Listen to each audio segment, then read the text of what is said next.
ಒಬ್ಳೆ ತಿಂತ ಇದೀಯಾ? ನನಗಿಲ್ಲನಾ? ಬಾ, ನೀವು ಕೂಡ ಬಂದಿ ತಿನ್ನು. ಅದೇನು ರೊಟ್ಟಿ ಒಂದೇ ಇದೆ, ಚಟ್ನಿ ಇಲ್ಲನಾ? ಹೋಗಿ ತಗೊಂಡ್ ಬರಕ್ ಹೋಗು. ನಾನ್ ತಗೊಂಡ್ ಬರಲ್ಲ, ನಾನ್ ಫುಲ್ ಟೈರ್ಡ್ ಆಗಿದ್ದೀನಿ. ನೀನೇ ತಗೊಂಡ್ ಬಾ ಹೋಗು. ನನಗೆ ಎದುರು ಮಾತಾಡ್ತೀಯಾ? ಹೇಳ್ತೀನಿರು ನಿನ್ ಕತೆ.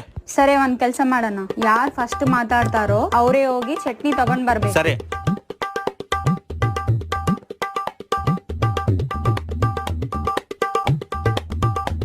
ಅಯ್ಯೋ ನನ್ ಮಗ ಮತ್ತೆ ನನ್ ಸೊಸೆ ಸತ್ತೋಗಿದಾರಯ್ಯ. ಅಯ್ಯೋ ನನ್ ಮಗ ಮತ್ತೆ ನನ್ ಸೊಸೆ ಸತ್ತೋಗಿದ್ದಾರೆ. ಇವಾಗಿಂದ ನನಗೆ ಅನ್ನ ಕೊಡೋರು ಯಾರು, ನೀರ್ ಕೊಡೋರು ಯಾರಯ್ಯ? ಲೇ ತೌಸಿಫ್, ನೀನ್ ಹೋಗಿ ಚಟ್ಟ ಕಟ್ಟಕ್ ರೆಡಿ ಮಾಡಕ್ ಹೇಳಲಿ. ಹಾ ಸರಿ ಅಣ್ಣ. ಲೇ ಎಲ್ಗ ಹೋಗ್ತಿದ್ಯಲೇ? ನಾನೇನ್ ಸತ್ತೋಗಿಲ್ಲ.